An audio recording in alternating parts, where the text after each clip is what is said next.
What you see today at the Old Mill Park is a breathtaking waterfall surrounded by miles of beautiful trails. But rich history also resides here. The Roswell Mill put the city on the map starting back in the 1830s, manufacturing cotton and wool. During the Civil War, they were the leading manufacturer for materials for the Confederate Army. The mills were such a powerful force that they were burned by Union troops during General Sherman's campaign through Georgia.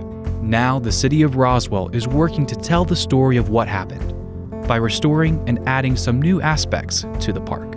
It's a busy time down here, but exciting. The National Park Service has started a project where they're putting in 120 galvanized metal steps that will provide access to the water. So that's an exciting improvement that a lot of the park visitors that come access from this side are going to be able to enjoy when they cross the bridge. You have the machine shop that's behind us that we've just recently updated. It now has central heat and air in it, and it's an events facility that we can host small weddings, rentals, parties, those types of things. So that's been real popular. But it also tells the story, just like this boardwalk's going to do, about why it is important and what it did, the role it played in forming Roswell.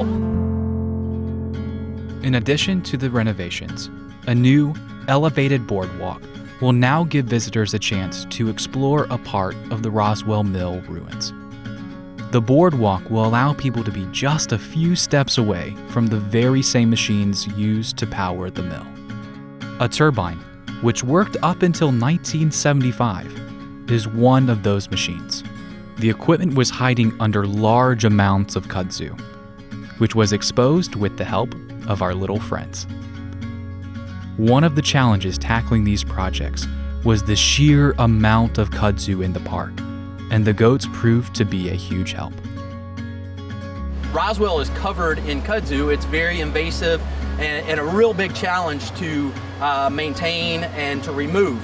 The kudzu completely covered this site. You couldn't see anything behind us other than kudzu. We had the goats in.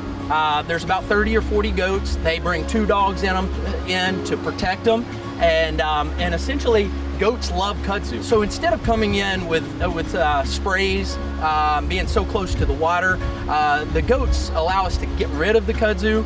Honestly, it's a lot more cost efficient and effective. Plus, it protects the river. There are some chemicals that we can use on the kudzu that are friendly to the water, but the goats really do a great job. And it's neat. People love seeing 30 or 40 goats out. The new additions are expected to give visitors an even richer experience when out at the park. That's what this project's about, is telling the story of what that is, showing people the equipment that they use, and really just informing and educating people what happened down here.